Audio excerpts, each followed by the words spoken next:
Hello, I'm Brad Favreau, and welcome to Believe in Biddeford. Today I'm very pleased to have with us here in the studio Christine Ohman, who is the Special Projects Funding Coordinator for the city and also the city grant writer.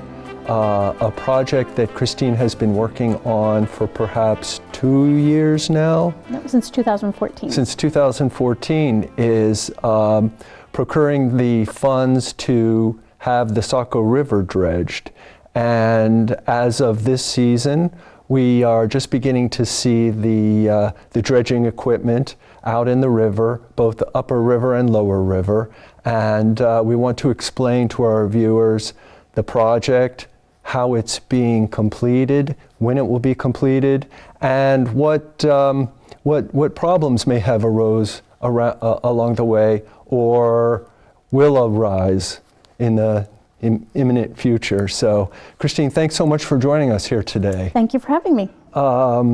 So I wonder if you can explain to us, there's two major areas, geographic areas, that the dredging has taken place in. I wonder if you can talk about the difference between the upper dredge area and the lower dredge area. Sure. The easiest way to think about this project is the upper area of this project is the mouth of the river, which is what we call the lower end of the river, in Army Corps terms, and then the upper river is closest to town. The upper river, it really starts just downstream of Saco Island, if I understand correctly. Well, Cataract Falls, we consider it from Cataract Falls all the way to the mouth of the river. Yep. And how far out into beyond the mouth of the river is dredging taking place? Just beyond the mouth of the river. There's a pretty significant sand deposit out there. Yeah. Now tell me, why is this dredge being performed and why is it so important?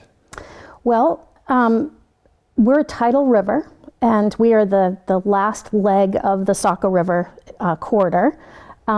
So we receive... I wonder if you could explain that a little more thoroughly, the last leg. Sure. So the Saco River starts way up next to New Hampshire. So it's a pretty long river, and we are the last piece of the Saco River. Right. So the last 4.5 miles of it are here in Saco and Biddeford. So we see all kinds of trees, we see all kinds of debris coming down the river that come over the falls during high flowage times. So we have fresh water that flows down, and then we have salt water that flows in or flows up the river towards us. So we're a tidal river. We get all kinds of debris from storms, from runoff, that kind of thing. So what ends up happening is that we have a lot of shoaling in the river. So sand collects in certain areas and creates these big berms or sandbars or shoals, which become hazards to navigation. Okay. So that's the purpose for dredging. Now, you explained to me a few days ago that there is indeed a federal navigation channel. Yes. And I wonder if you could explain that a bit and how that particular channel is so important, or the dredging is so important to that channel. Sure. So the Army Corps, when the river was actually used for commercial navigation, or ships coming up the river and dropping goods and materials off at Factory Island and Saco Island, the river was really a commercial hub, if you will. So in order to make sure that it was navigable, the Army Corps dug a trench or a navigation channel. It's called the Federal Navigation Project, and they're mandated to maintain that.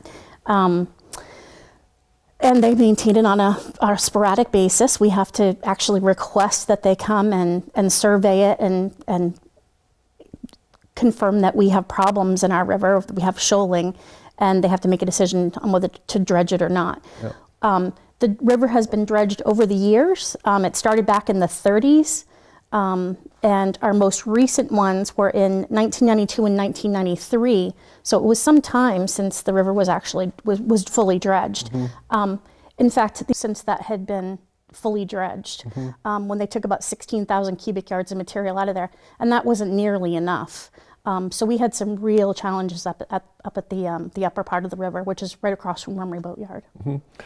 If you look at our image that we have displayed, there's a red area up by SACO Island. I wonder if you could tell me what the color scheme means. Sure. So what happens is the Army Corps comes and surveys the Federal Navigation Project, and they do that with side scan sonar, they do that with depth soundings to really see what are the depths in the river. Where are our shallowest parts and what are our problem parts? When they do that survey, when they complete that survey, they then color code it. Anything in yellow is not, it's not to depth. Anything in red is it's very shallow. So we, as you can see in that image, we have a lot of red area that was really, really shallow. So anything that's colored is not safely navigable, is that Yes. right? All right. Now, if we look at the lower dredge area, you'll see the mouth of the river and the jetty that's on the SACO side, and there's even more red and yellow along there, extending fairly far out into the ocean. Exactly. So at the jetty on the SACO side is, I think it's over a mile long. So it's a significant piece of real estate. And there was significant shoaling in that area. So that was a real problem for mariners coming into the river at low tide. People would hang up on the bottom or scrape the bottom with their boats. Anything that had a deep keel was experiencing pretty significant challenges. And any fishing boats, commercial boats, that type of thing, were having a real hard time getting in and out of here safely. Anything of any size and that had any kind of depth to it. You used the word shoaling a few times. I wonder if you can explain what exactly that means. I mean, kind of intuitively we get the sense, but if you could define it. And also, what is the ideal depth that the Army Corps of Engineers is aiming for with this dredge? Sure. So the navigation channel, Federal Navigation Project, is supposed to be 8 feet deep at all times. Okay. When shoaling occurs or when sand occurs and gathers in one spot, which is called shoaling, it creates sandbars, and that's where you see that in that red area. Okay. How will this dredge increase traffic flow, marine traffic flow up and down the river? Will we see increased traffic all the way to downtown? Pleasure boats or commercial boats or either? Sure. Well, that's what we're hoping. We're hoping that this, the Saco River has unfortunately gotten a reputation for being a shallow river because of the shoaling issues that we've had, and that it's not terribly safe for deep keel vessels. Yep. So we're hoping that we can reverse that perception with the boating crowd and attract people right up to the downtown with their boats. It's a beautiful 4.5 mile long river. You've been down it. Yes. It's an amazing resource. It's one of the best kept secrets in town, I think. I've lived here my whole life, and I had never been down the Saco River before. Yeah. And it's an amazing, amazing resource, and I think that inviting more boating traffic up and down the river is going to be just a good thing for all of us. So it has great recreational value. I believe you've studied the economic impact of the river. And I'm imagining that's a significant number. It is. It was very surprising. So part of the process with the Army Corps to get on the dredging list is that you have to help them understand. We had to help them understand what the economic impact of the river is on our communities, and so that meant looking at all of the boating traffic, anybody that uses the river, all the businesses that receive, that people buy their gas there and their sandwiches and fishing tackle and that kind of thing. And then, of course, the University of New England is an amazing resource that utilizes the river and that studies the river and has an amazing amount of grant money attached to it for scientific purposes. And we came up with a figure of about $54 million of economic impact. And some people say, $54 million, that's a tremendous amount of money. And it really is. But when you think about it, I think that number could actually be lower. So we're just scratching the surface so far. I think so. Yeah. I think so. I think I'd love to have the students at UNE The business students do a more in-depth economic impact study, or more scientific economic impact study, to really look at the true value of it, because I think it's really undervalued. Mm-hmm. How did the Army Corps of Engineers get involved? Who contacted them, or were we just next on the list of their dredging No. projects? The dredging and working with the Army Corps of Engineers is a real challenge in the state of Maine, because there are 63 rivers in the state that compete for funding. And they knew that we had a problem. They knew that we were on their list to be dredged. This is their federal navigation project. The cities don't own it. It's not a municipally owned or maintained resource. This is a federal resource. So in order for us to compel them and to do their jobs, we had to work pretty hard to convince them that this needed to be a high priority for them. And that is a bit of a challenge, because, like I said, this river used to be a big commercial river. It was used for commercial transportation, and there's lots and lots of money out there at the federal level to do federal navigation maintenance dredging for commercial ports. But because we've transitioned from a commercial river to a largely recreational river, that's created a whole lot of that created different challenges for us. And they had to go after they had to look for different pots of money, which is much more competitive. So we had to compete with about 6 other projects that were hot on their list for them to come and do all of the studies that they have to do, which are all the environmental studies, the surveying, figuring out exactly how much sand is there to dredge, what that cost is going to be, and then of course you have the fluctuating costs of what is this project really going to cost by the time they get it through the permitting process and can hire contractors and things like that. And that's why it began in 2014. And here's 2019. There was just a great deal of background work that needed to be completed first. Okay. The river is a state river, but the navigation channel is a federal navigation channel. Yes. So I wonder if you could just speak a bit about the difference and how that affects the users of the river. Well, the Federal Navigation Project, as I've said, it's a federal project. It's owned by the federal government. They have to maintain it. They're required to maintain it. The state has a boat ramp, the Marblehead boat ramp, which is one of the most popular and widely used boat ramps in southern Maine. And explain where Marblehead is for those it's who about may not halfway know. down the river. Halfway down the river on the Biddeford side. On the Biddeford side, yeah. Yeah. Yeah. So as work has begun, there are 2 types of dredging that's taking place. One is mechanical dredging, and one is hydraulic dredging, if I understand that correctly. Sure. So I believe you told me earlier in the upper river, hydraulic dredging was started. Exactly. And we have a video up here of what that looks like. The barge is sucking the sand from the bottom onto the barge itself, and I guess it dewaters itself. Is that right? It does. So what happens is, with this project, we have 2 types of dredges that are going on in the upper river. The Army Corps deemed that they thought at the time that they could do a suction dredge or a hydraulic dredge with their boat called the Murden. So the Murden arrived in town in the fall of 2018 with a really great crew from Florida who had never seen fall up in Maine before. So that and the was Murden kind of is this boat we're looking at now. This is the boat that you're looking at now, this hydraulic dredge that you're seeing. So what this does is there's 2 arms that are off the side, that go off the side of this boat, that have massive heads on them that suck up the sand and then deposit it in the hull of the boat, or you can see where it's in the middle of the boat. Right. That kind of the water kind of filters out the sides. And then when the hull is filled, we took it down to the deep Scour Hole, and then the hull opens up, which is a little disconcerting. We actually have a video of that you can see of where the sand is actually being deposited out of the bottom of the boat.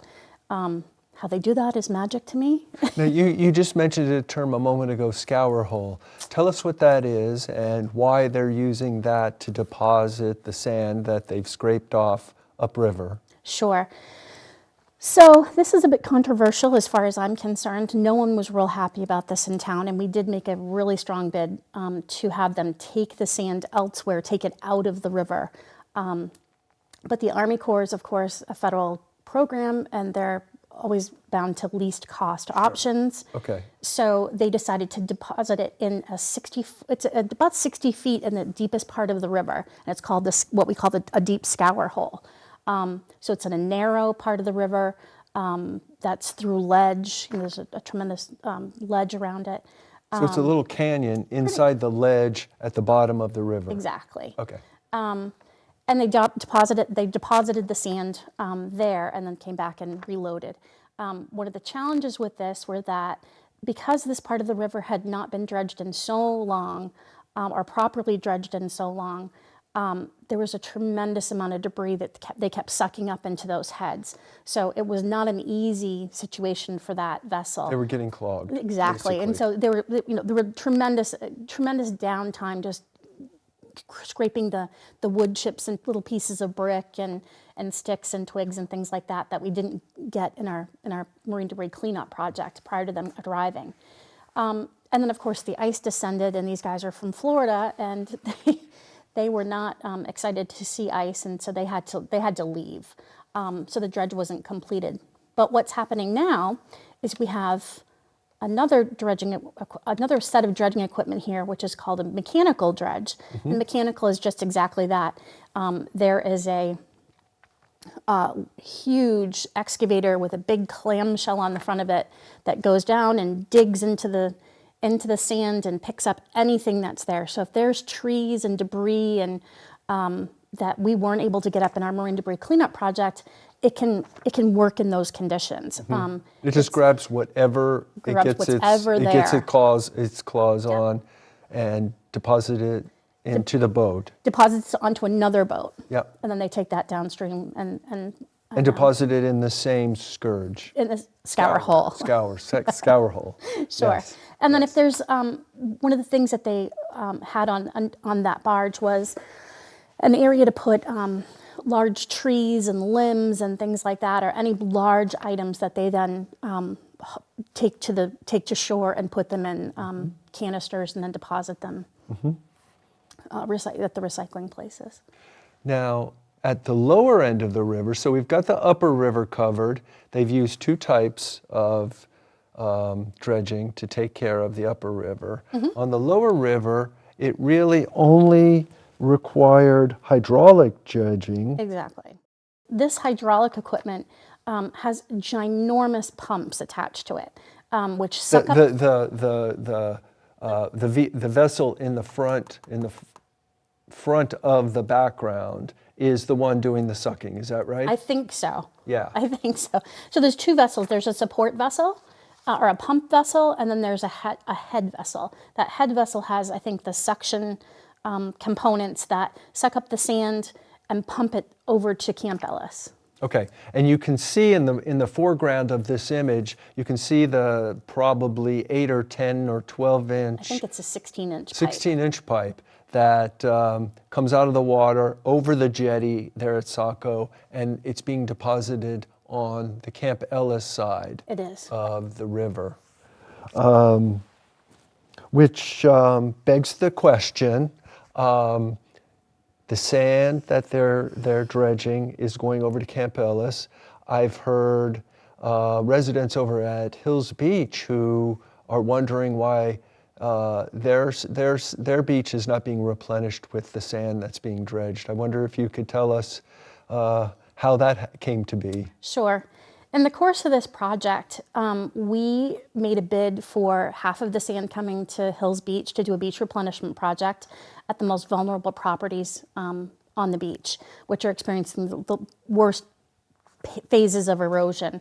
I think there's about 10 or 12 houses that are significantly impacted by erosion.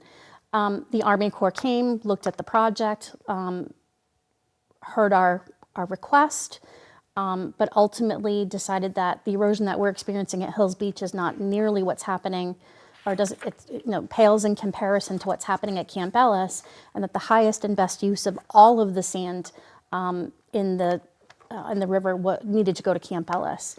Because? Because that's where they're having the worst erosion problems. So Camp Ellis's erosion problems, because they've lost 39 homes and a road recently, were more. I see.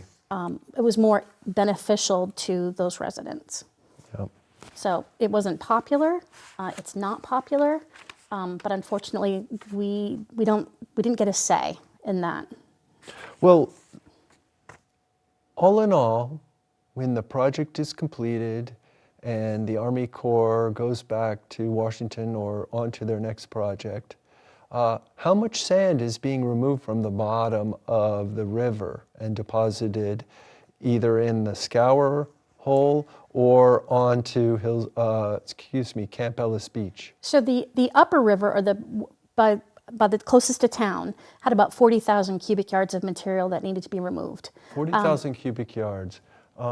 Could you put that into some kind of context for us? I couldn't. I'm not a good judge of that. 40,000 cubic yards. It's a lot. How many dumpster loads is that? That's a good question. I have no idea. Okay, a lot, but It's a lot. A lot of sand. Exactly. Okay. So in 2018, they got about 12,000 cubic yards out before the ice set in, and now they're taking about 28,000 cubic yards or 30,000 cubic yards of material this round. At the lower end, they're taking out about 66,000 cubic yards, or maybe that's quite a bit more. 68,000 cubic yards. Let me just look at my notes. When they did their original surveys, they thought that there was a lot more sand there than there was. And at the time of their survey, there very well could have been a lot more sand there. Mm-hmm. But with the ebb and the flow of the river and storms and things like that, how much or the volume of sand constantly changes. So right. they're estimating about 66 to 70,000 cubic yards of material coming out of there. All right. To be deposited on a campus. Here's an image of the jetty, and you can see the 16-inch pipe slung across the top of the jetty, depositing sand on the SACO side. Mm-hmm. Now, how long will that stave off any further erosion? I think that's a really good question, and I have no idea. I think that my gut tells me I grew up on the ocean in Cape Cod with my family there, and every single season that we went to visit our cottage, we had a different scenario in front of us. Some years we had a dune, some years we had nothing but rocks. Yep. So I think it really is going to depend on the weather, how long this will stay. I think it'll certainly stay for a season, maybe a few seasons, but it really is going to depend on the severity of the weather. Yeah. The sand that's being deposited there, is it white, sandy, beach quality sand, or? Well, it's beach quality sand in terms of the environmental assessment, but it doesn't look like beach sand. It doesn't look like pristine beach sand. It's a little darker in color. Yeah. And so, but that'll clean, the ocean naturally cleans it as it, with each tide. So it'll probably look like regular beach sand that everyone's used to in a season or two, but for right now it's a little darker. Yeah. So through all this whole process, anything interesting salvageable that you found at the bottom of the river?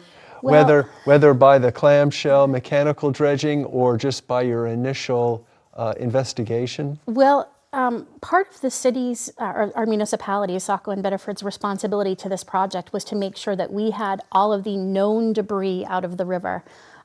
So we contacted the state and got some help from the Maine Coastal Program. And they came down and did some side scan sonar, and we have some really cool GoPro images of the bottom. And they actually cataloged 43 anomalies, what they called anomalies, at the bottom of the river, which were our biggest areas of debris. And that helped us create a map to figure out, okay, where do we need to go to take out stuff, and how much stuff do we have to take out of there. So we hired the municipalities hired a contractor to come in and do a marine debris cleanup project, and they were astounded by the volume of stuff that was down there. So there were things like a toilet, some shopping carts, bicycles, there was the frame of a motorcycle, derelict moorings, lots and lots of trees. Any cars? We did not see any cars. Oh, that's we good did not news. see any cars. Yeah.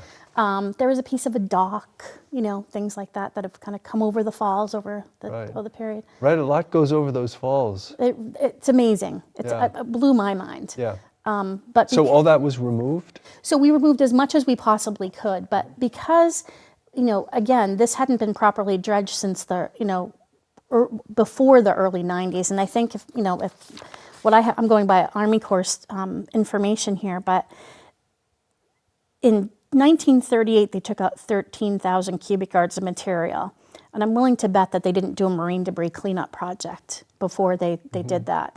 And then it was from 1938 to 1992 to the next dredge. So that's an enormous amount of time with an enormous amount of weather. So, all kinds of stuff came over there.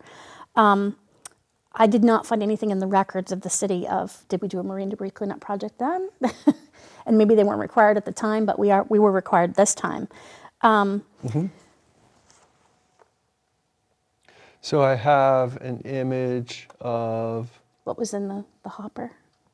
Do we have that? Yes. Lots of tires. Lots of tires. Tires were a big thing. I think we had 2 dumpsters just full of tires. Yeah. Lots of metal. Metal was coming over.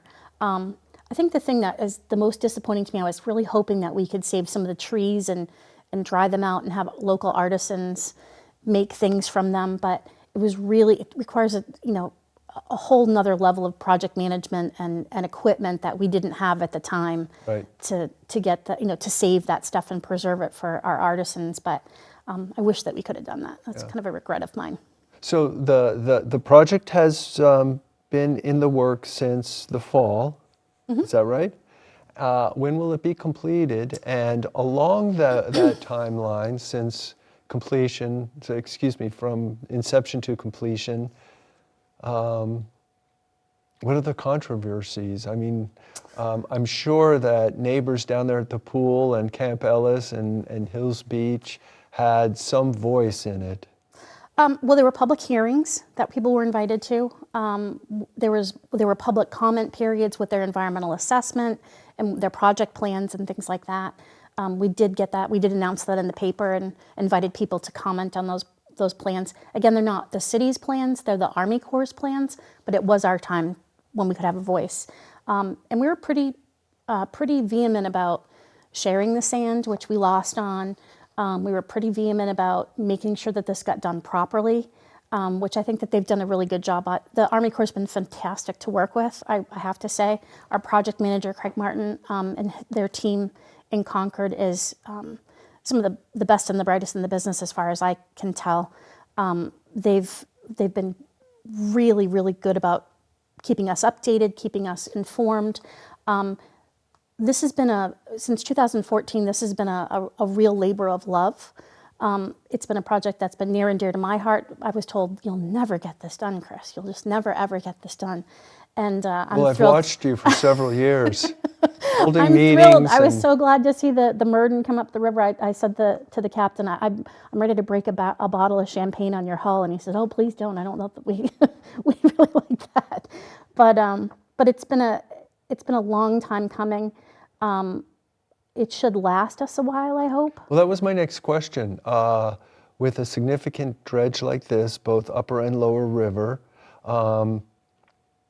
how long before it has to be done again? That's a really good question. I think, my sense... It depends on weather and climate. I really understand does. that, but is there a projection? I think that we could potentially get 10 years out of it. My office is working really hard to make sure that we have a very clear process and that we document everything that we did throughout the entire project, so that the next person that does this, if I'm no longer with the city, has a process to follow, because there really wasn't a process to follow. We kind of made it up as we went along and figured it out as we went along.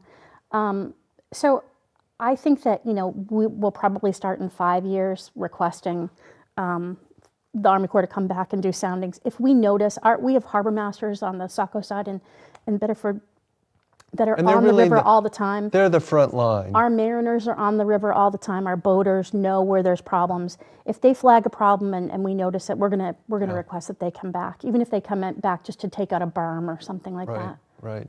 Now we've talked a lot about the upper river and the lower river.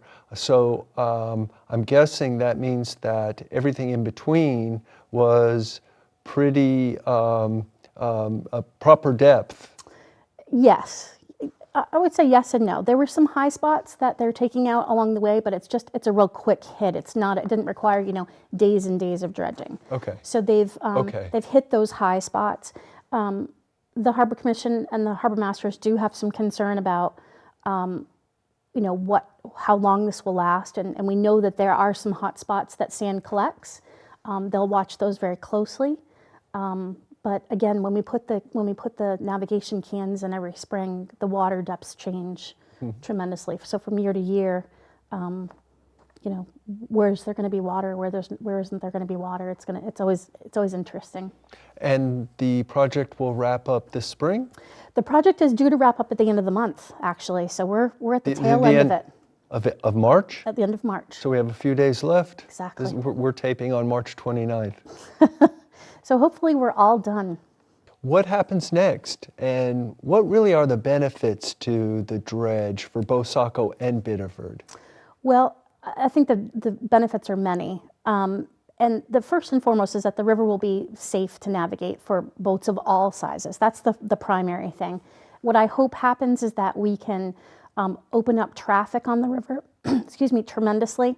I'd like to see all kinds of boats, coming up to the head of the falls or to downtown, whether it's to go to dinner, to see a show, just come shopping in the downtown, whatever. I think that'd be really fun. And I'd love to see, and we've talked about this for quite a while, dinner cruises, estuary cruises, cruises for kids to learn about the estuary and the river, to learn about the birds and all the fish species that are there.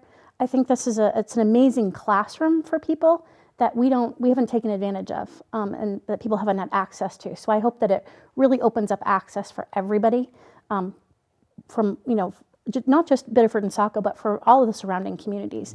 Mm-hmm. The fishing in the SACO River is amazing. The Atlantic sturgeon are back.